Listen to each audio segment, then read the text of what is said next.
Hey everyone, I'm Harvest Build Destroy, and this is, from time to time, a channel about RTS games.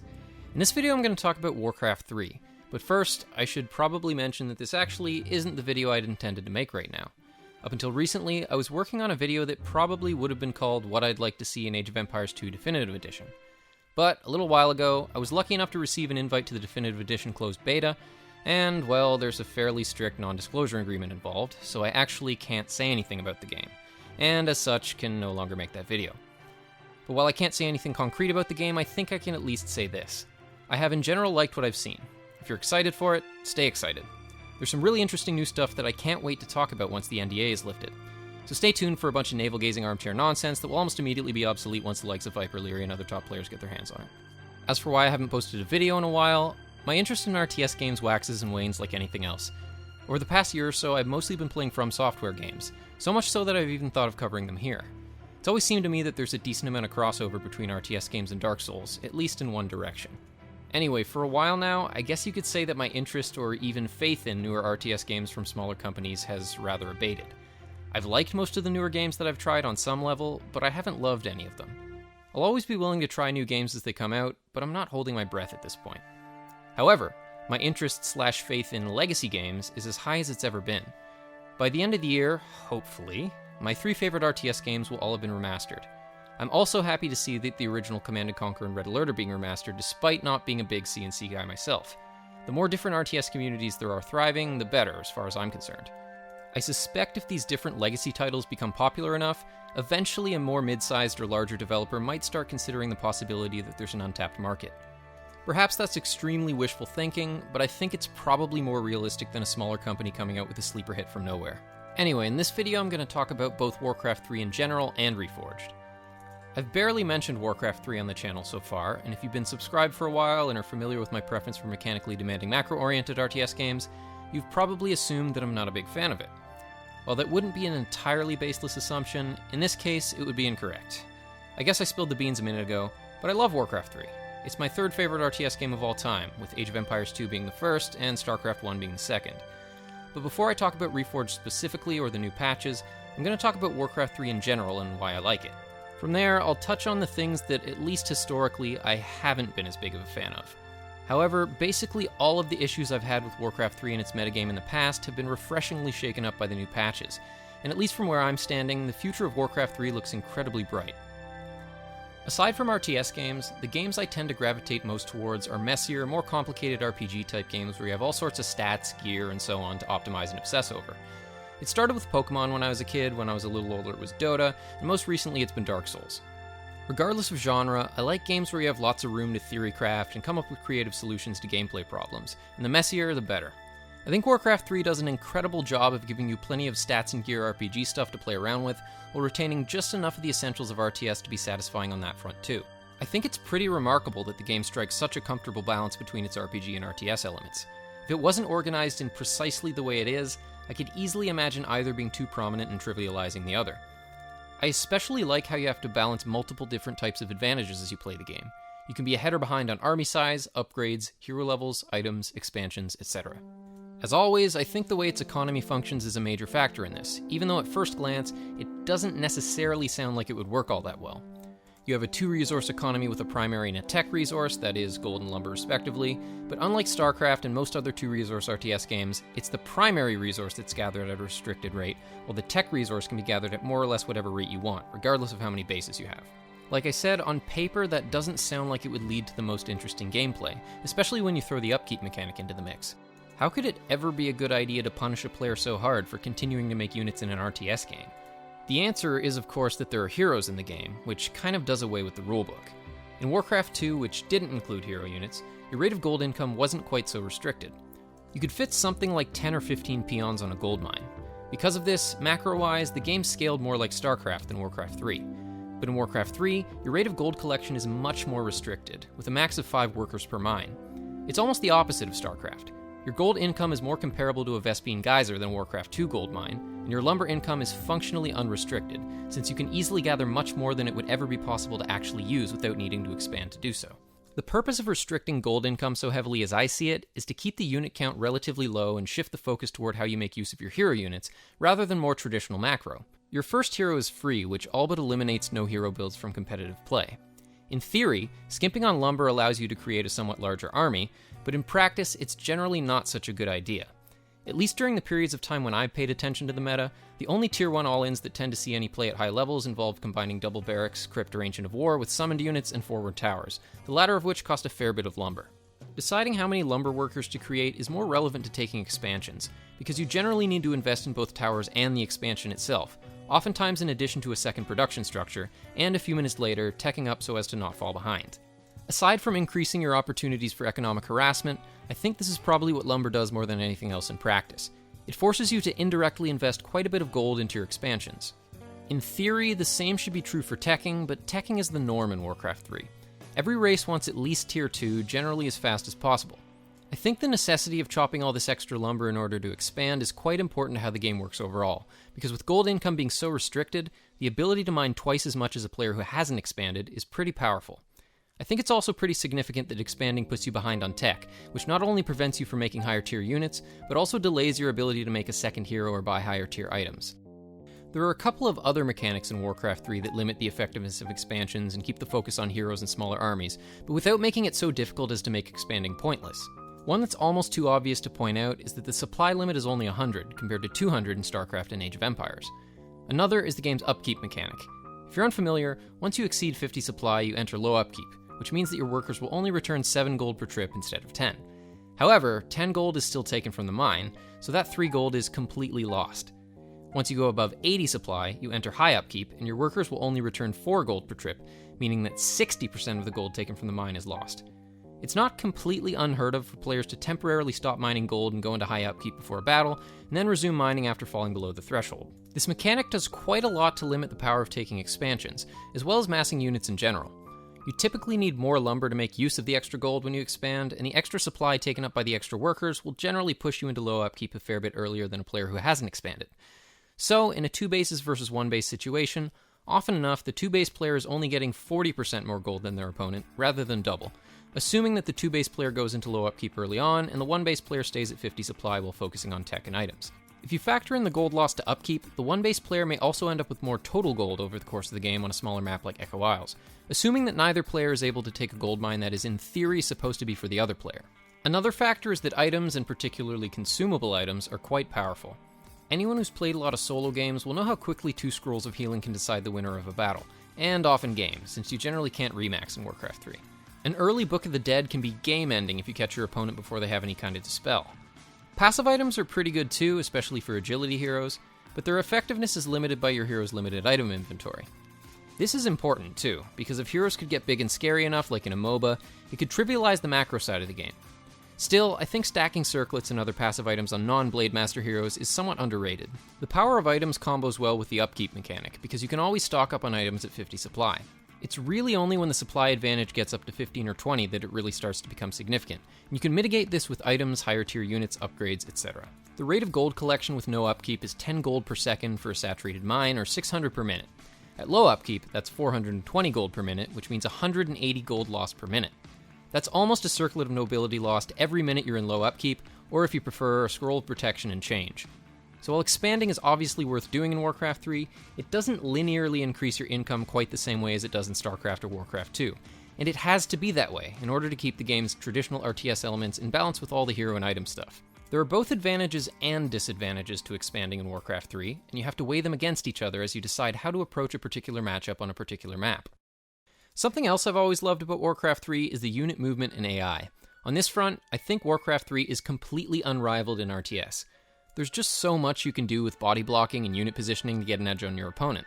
The pathing AI is reasonably smart, but not so much so that your units automatically do things you didn't tell them to, like in StarCraft 2, where your units bump each other out of the way and reorganize themselves to go exactly where you clicked. Looking at the other end of the spectrum, StarCraft 1 Micro centers around correcting the stupidity of the unit AI, while StarCraft 2 Micro is more about exploiting its near perfection by setting up concaves and using your many active abilities. This is of course a perfectly legitimate way to have Micro work, but it doesn't appeal as much to me personally. The way your units bump each other out of the way in StarCraft 2 has always made me feel like they're covered in butter or oil or something. Having to account for the way units act when they bump into each other in Warcraft 3 has always felt like the perfect happy medium to me, and it combines perfectly with all the RPG stuff. I love the way body blocking can be used by a skilled player to get a crucial hero or unit surround, which can at times function as a comeback mechanic. I also love how this affects Warcraft 3 SimCitying. You have to decide whether you want to keep certain parts of your base open or closed based on whatever heroes or units you're expecting out of your opponent, and these choices can have a significant effect on how you go about fending off harassment. One of the things I'll be most looking for when Reforged comes out is whether or not the units feel the same when they move around, and particularly when they bump into each other. If body blocking doesn't feel right, I can only imagine that the game will feel like it's lost its mojo or soul or something. Alright, I guess this is as good a moment as any to transition to what I have in the past been less fond of about the game, which admittedly isn't necessarily a criticism of the game itself so much as perhaps the game's balance, and maybe more than anything else, its rather static map pool. To put it simply, it has always seemed to me that there is a ton of hidden potential in Warcraft 3 that we almost never get to see in competition. Expansions and their relative rarity throughout most of the game's history are definitely relevant here, but I'm going to come back to that later. First and foremost, there are lots of units and heroes that historically have almost never seen any play at high levels, generally either because they're so easily hard-countered by something extremely common, or perhaps even worse, because other hero and unit combinations have so much synergy that it's difficult to justify not making them. I should note, though, that the recent string of patches has done a lot to mix things up and keep the metagame fresh. Most of the things I've always been less fond of seem to be ironing themselves out in the wake of the new patches. Part of why I'm so excited for Reforged is that it seems like Warcraft 3 is finally becoming the game I always wanted it to be.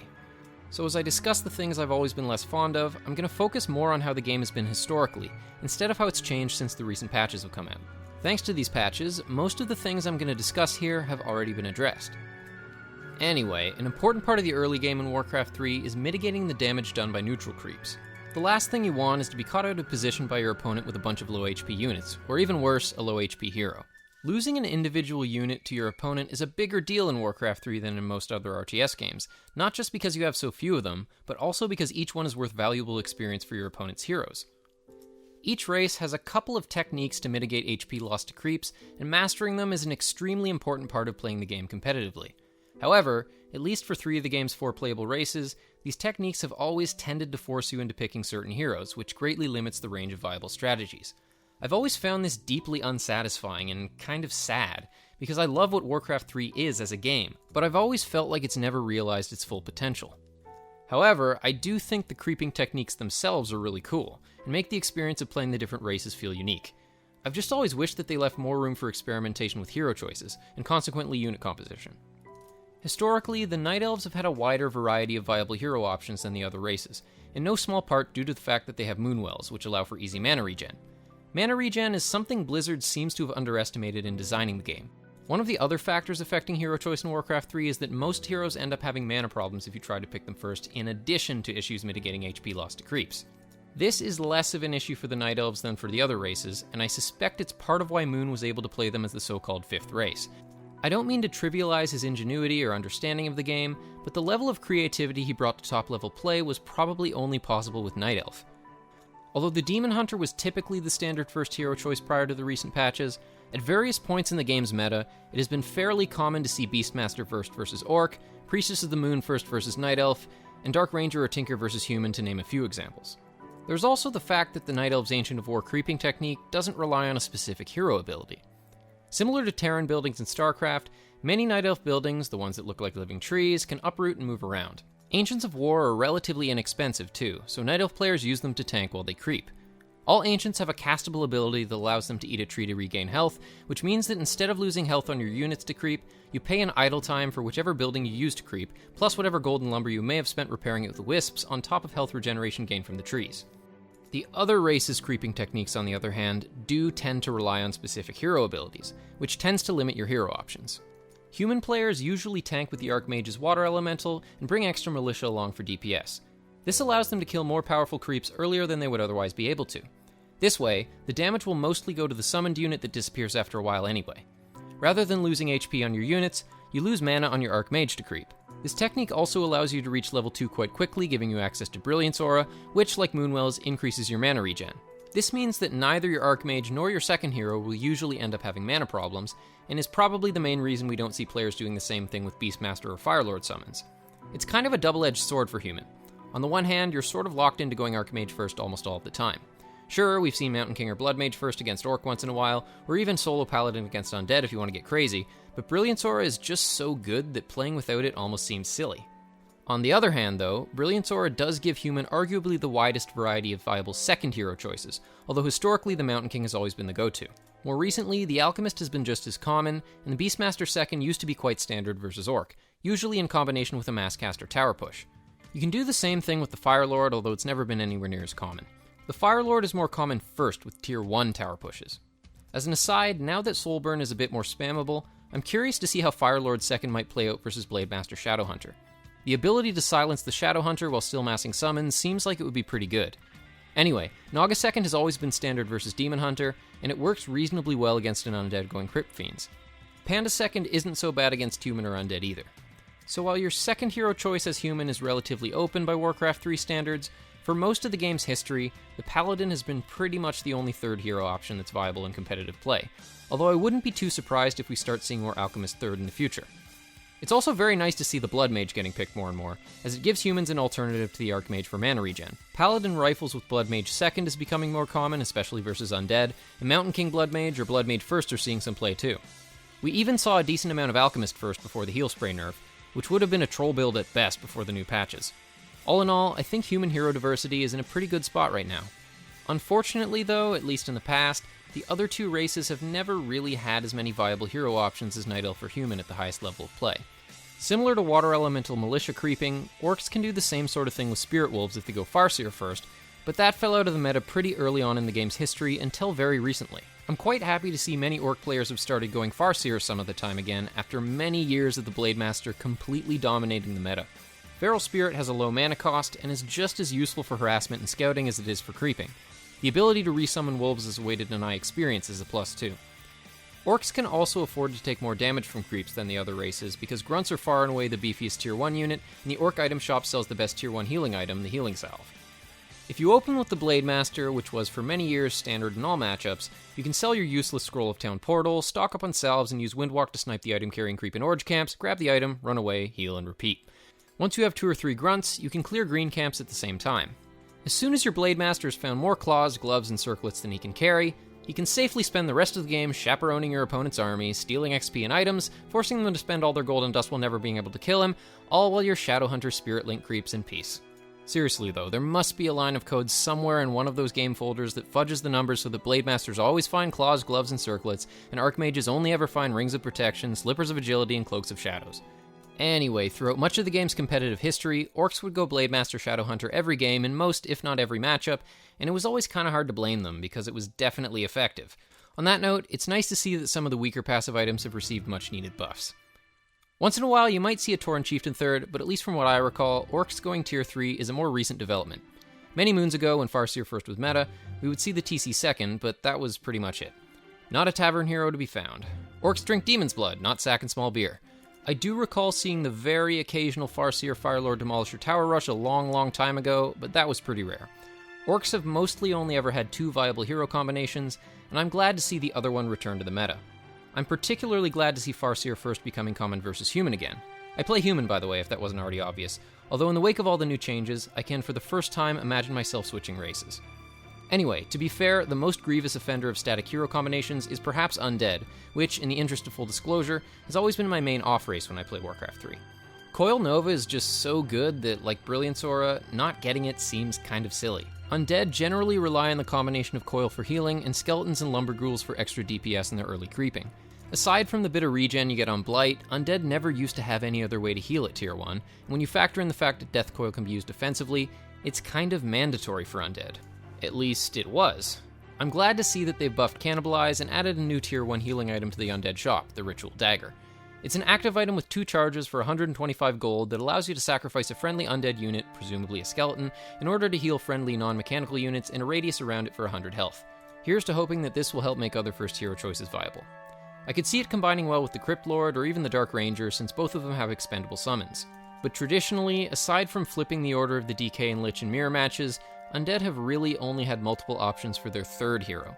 Dark Ranger is probably the most standard for silence, but Naga and Crypt Lord have always been common picks, and you also see the occasional Dreadlord. As an aside, the increasing frequency of Dreadlord and Lich First in non-mirror matches since the recent patches is another trend I'm very happy to see, and I hope it continues. It's not just hero choices that have generally been stagnant, though. Throughout most of the game's history, unit compositions have been pretty stagnant too. But, once again, the recent patches have done a lot to shake things up for the better. Undead have typically always needed to rush Tier 3 for Orb of Corruption, which incidentally received a nerf about a year ago. Since Coil Nova has always been so ubiquitous, and mana regen is in general so important, you basically always want 2 Obsidian statues with your army. In the past, Necromancers were very easily hard-countered by any kind of Dispel, and Banshees were situational at best, so going Temple of the Damned has never been very standard. Coupled with their difficulty expanding, these factors tended to force Undead into fast-teching with 1 or 2 Slaughterhouses. The Slaughterhouse is a rather versatile production structure. You get a Tier 3 melee unit, a siege unit, healing, and heavy air / anti-magic, all for the price of 1. Undead rarely have lumber problems either, so the Destroyer form upgrade isn't a big investment, even if you don't actually intend to make any. But since Undead almost always have a couple of statues anyway, the looming threat of the near-instant Destroyer switch has always hovered over every matchup. Frostworms see use once in a while, but are generally too expensive to get into in a 1v1, requiring their own production structure and taking up a pretty hefty chunk of supply, and Gargoyles have generally drifted in and out of the meta, particularly versus Night Elf. More recently, it seems like the main role of the Gargoyle has been to counter Zeppelin play, and you only need 1 for that. So it's nice to see that statues and destroyers have received marginal but not excessive nerfs, Gargoyles have received a bit of a buff, and Necromancers have been reworked. I've got my fingers crossed that this will lead to a more diverse range of viable undead strategies, and so far this seems to be the case. Similarly, for human, the ubiquity of Brilliance Aura almost begs for mass casters.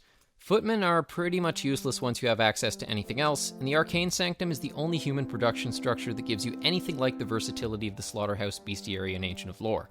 The human tendency to fast expand means they're usually last to Tier 3, so Knights and Griffins generally haven't seen as much play as I would like, and prior to Tier 3, the Griffin Aviary and Workshop really only give you access to utility and counter units, rather than bread and butter. Often, when humans would get to Tier 3, it was by turtling with towers, and the best bet from there was usually to split push with tanks, which, incidentally, recently received a nerf in the form of a supply cost increase. Although initially prospects looked pretty grim for human players after some of the recent patches, with many top human players opting to off-race as Night Elf in tournaments, it looks like it's starting to work itself out. At least on paper, the soft nerfs to human casters and buffs to bread and butter units seems to me to be the right approach. As for Orc, Ensnare combos so well with the Blade Master and Hex that Raiders have been the core composition for Orc in most matchups for a lot of the game's history, generally alongside the Spirit Link Healing Wave combo. Orcs never used to go Tier 3, so Headhunters almost never saw any use, Tauren were off the menu, and Shaman and Troll Witch Doctors weren't useful enough in combat to justify anything more than mixing in a single Witch Doctor for wards most of the time. I like the recent changes to Orc, again, at least on paper. I don't exactly have my finger on the pulse of the current Warcraft 3 metagame, but I do watch back to Warcraft, Grubby, and Todd on YouTube often enough. To be fair, if you're interested in multiple RTS games like I am, staying current with all of them is basically impossible. But at least in theory, I like the Orc changes. The shifting of the Spirit Walker to the Tauren Totem I find especially interesting, particularly now that it's more common for Orcs to go for Tier 3. Maybe someday we'll see Taurens in a pro game. I actually have seen it once recently, but, well, it didn't exactly work, even in the hands of Lyn. But aside from the additional requirement of the War Mill for Spirit Walkers, which has already been patched out of the game, my only concern with this change was that it seemed like we might never see Spirit Lodge units again. But that already appears to have been unfounded. The current Orc vs Night Elf meta centers around Grunts and Shaman, which is quite interesting to see after many years of Raiders versus Talons. I've seen a lot more variety out of Orc recently than I ever remember seeing in the game's history, which is so refreshing to see. Orcs are starting to use a much wider variety of units, and I even saw Farseer Panda in a pro game versus human recently. Orc is rapidly becoming my second favorite race, despite the Blade Master Salt a few minutes back. For the first time ever, I felt a genuine desire to off-race as Orc, which has always been my least favorite race in Warcraft 3 in the past. As for Night Elf, prior to the recent patches, Mountain Giants and Fairy Dragons weren't used much, and Hippogriffs were really only ever counter units. Night Elves would typically go Mass Druids of the Talon versus Orc, and some combination of Bear Dryad versus the other races. The more recent nerfs to Bears and Talons would seem warranted to me, although the initial Mountain Giant buff might have been a bit excessive. Says the human player anyway. Like Frostworms and Tauren, Chimera have typically been too expensive and counterable to get into in a 1v1, again requiring their own production structure. It's nice to see that the Chimera Roost doesn't require an Ancient of Wind anymore thanks to patch 1.30. Night Elves also used to skip Tier 1 units as much as possible, generally making a single archer for their Ancient War creeping. Huntresses and glaive throwers have always tended to be reserved for tower rushes or tower rush defenses, and night elves almost never used to make enough archers for hippogriff riders to come into play. All this, too, has been shaken up for the better by the new patches. Huntresses are now quite common, as is building a second archer and beyond. I get that certain unit interactions will always tend to force you into one direction or another in any matchup, but I always used to wish there would at least be a bit more variety in Warcraft 3, and it's awesome to see that at least right now there is. Before the patches, the standard hero and unit combinations worked so well together that it was hard to justify experimentation, and I always found that to be a shame. With all the different heroes, items, and neutral buildings in the game, there would seem to me to be so much more potential for creativity than we've ever actually gotten to see from high-level players in the past. The question at this point is, will the experimentation we see now last, or will the dust eventually settle and we'll get a new meta that's just as stagnant as before? I'd like to think that the game won't require constant balance patches every few months to stay fresh. This is the approach that StarCraft 2 has always taken, and I'm not a big fan of it myself, even though it clearly does keep StarCraft 2's meta fresh. But every time I think about getting back into it, I'm like, okay, what does the Raven do now? I understand the necessity of patching Warcraft 3 after it had been stagnant for so long, but I hope that over time, the focus of balance moves away from heroes, units, and upgrades, and towards items and maps. Balancing heroes, units, and upgrades should certainly always be on the table as a possibility, but I hope the balance team will become increasingly conservative with these types of changes as time goes on. There's so much that could be done to balance the game through adjusting the terrain or item spawns on specific maps that has barely even been experimented with, not to mention the fact that up until pretty recently, players had been playing more or less the same maps since release. Personally, I would reserve more fundamental balance changes for specific hero and/or unit interactions that don't have any other workaround. And it's not just hero and unit synergy that can lead the game in a stagnant direction. Sometimes the mere threat of a certain hard counter can lead to the same kind of result. There are probably dozens of examples of this in Warcraft 3, and I'm hardly the best person to explain all of them to you, having drifted in and out of the Warcraft 3 scene as my fancy has dictated, so instead, I'll give you one example straight from the horse's mouth. Months ago, I remember hearing Grubby respond to a stream viewer's question about why we never see the Warden in competitive play. He said that while the Warden is actually a great hero in and of itself, it's pretty effectively countered by the Alchemist, which every race has access to, so for all intents and purposes, the Warden is a bad hero choice versus good players. This is the kind of thing I would tend to say should be addressed by a more traditional balance patch. I should also note that this example is already obsolete, as this has already happened. The Warden First has become pretty common again, at least versus human, presumably because of the Alchemist nerf. But to bring it back to more familiar terrain, something similar can happen in Age of Empires 2 in certain civilization matchups. For example, consider playing as or against the Persians, particularly in a mirror matchup. Persians have very strong cavalry, including the War Elephant unique unit, which is such a threat that players are generally forced into going for halberdiers, the conventional cavalry counter. Because of this, the Persians player often ends up making a lot of hand cannoneers, which counter infantry, perhaps even instead of making cavalry. Basically, you can end up in a weird position where a strong cavalry civilization is sort of forced into making run-of-the-mill hand cannoneers because the other player was forced into mass halberdiers simply based on the threat of the cavalry switch, which the Persians player may not even end up doing. This is just one example, but hopefully you get the idea. Sometimes the threat of a certain unit, or in the case of Warcraft 3 hero, can sort of force a player into playing a certain way, which may or may not lead to interesting gameplay.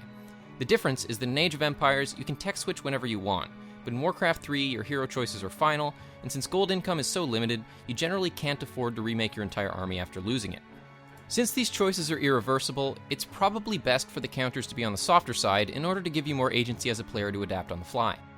I've never really liked how this dynamic can sort of force you into picking a certain hero first, or discourage you from experimenting with a certain unorthodox unit composition. In general, I've never liked being forced into blind picking something crucial right at the start of the game in any RTS before I know what my opponent is doing. I've always felt this way about the phenomenon of build order wins in StarCraft, or having to choose a deck before playing your first card in Age of Empires 3. I'm not sure if there even is a solution to blind picking your first hero at the start of a game in Warcraft 3, other than to soften hard counters a bit and make sure every race has multiple viable first hero options. As a human player, I do feel that my hero options are more open than ever, but at least versus Night Elf, I still feel locked into going Archmage first every game. The mere threat of the Demon Hunter discourages me from trying any other hero first, as any other hero is going to struggle with mana burn, even though most of the time the Night Elf will open with Keeper or Warden.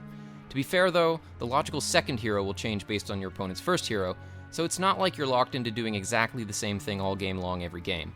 Generally speaking, I would favor Naga versus Demon Hunter, Alchemist versus Warden, and Mountain King versus Keeper. But in general, the balanced team seems to have the right idea, and I've liked basically everything I've seen out of the new patches. They've been good about listening to the community and not releasing major balance patches overly frequently.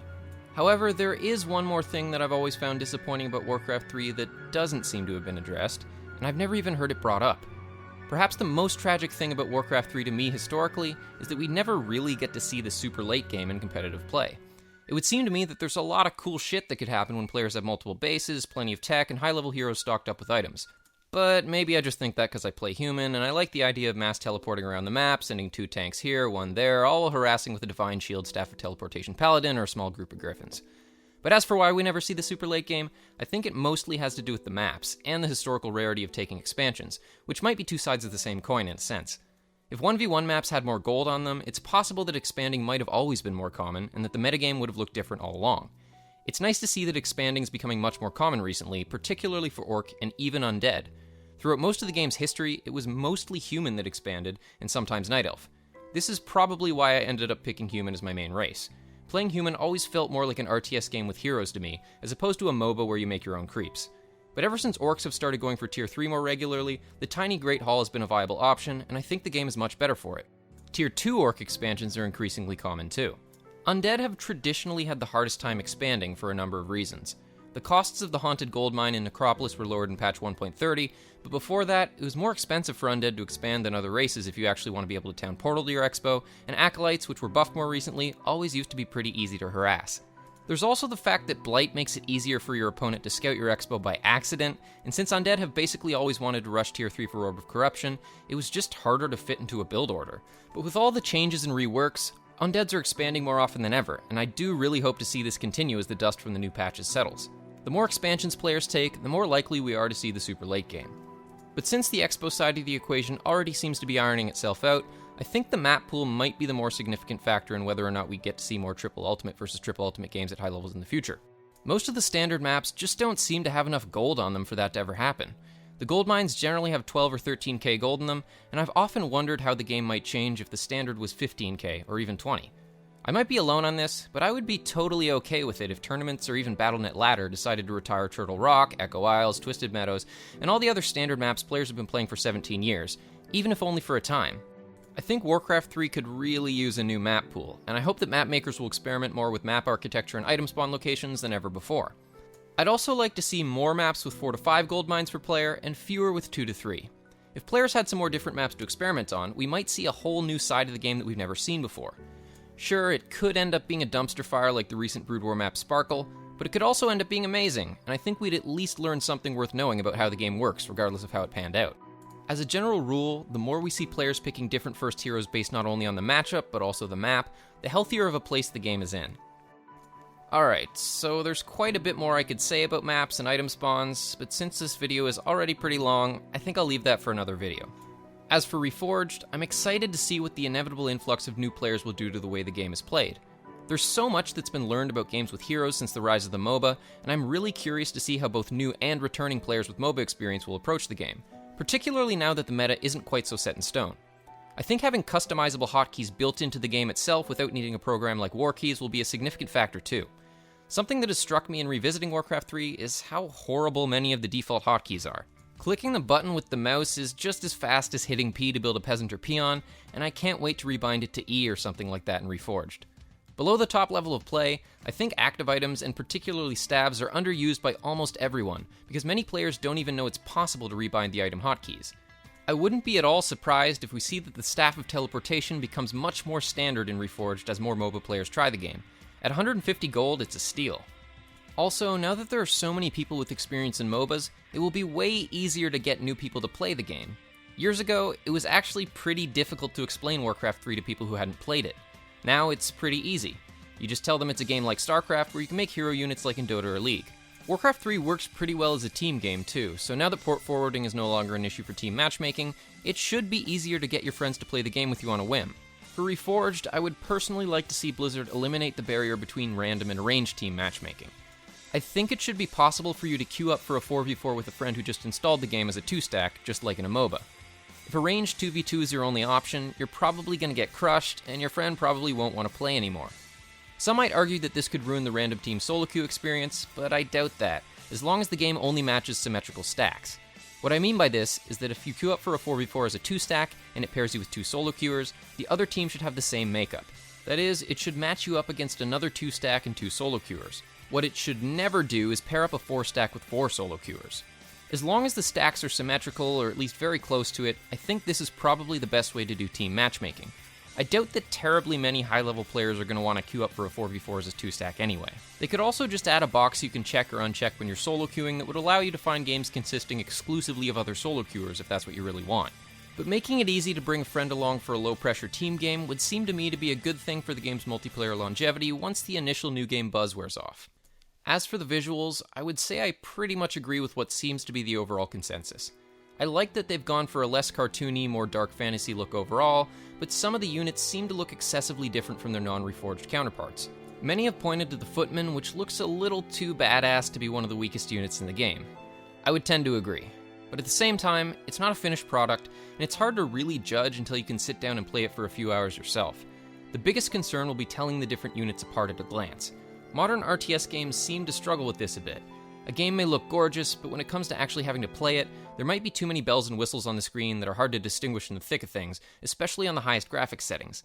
I hope they give us a range of graphics options like they do in StarCraft 2, from low to ultra. I've always found StarCraft 2 a bit overly flashy on ultra, yet on the other hand, the lowest settings that many pro players use I find to be frankly ugly. For me, medium to high is the hotspot. It looks like a modern enough game, but not distractingly so.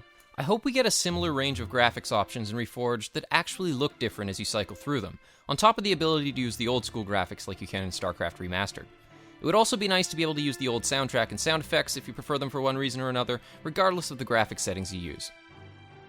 Alright, so there's certainly more I could say about Warcraft 3, but I think this video is already long enough. Reforged is looking like it'll be pretty awesome, and you can expect plenty of Reforged content on this channel when the time comes. I know it's been a while since my last video, but I am intending to post more regularly moving forward, at least insofar as I can. These videos take a surprisingly long time to make, and it would seem that I'm becoming increasingly long-winded over time. But at any rate, I have multiple videos in the pipes right now. It seems that the Dark Souls thing is mostly out of my system for the time being, so I'm actually playing RTS games again, especially now that I'm in the Definitive Edition beta. I think it's safe to say that Definitive Edition and Reforged will be the main focuses of this channel for the foreseeable future, and then eventually Age of Empires 4. Well, hopefully anyway. I know my most viewed video is called Why I'm Starting to Feel More Optimistic About Age of Empires 4, but the fact that we've had no news about it in 2 some odd years now isn't the most encouraging sign. Fingers crossed though. But that's all for this video. Thanks for watching. If you enjoyed it, rate, comment, subscribe, share, and hit the notifications bell. See you soon. For real this time though. I know I always say that, and it's not always the truest thing in the world, but hey, work in progress. Cheers.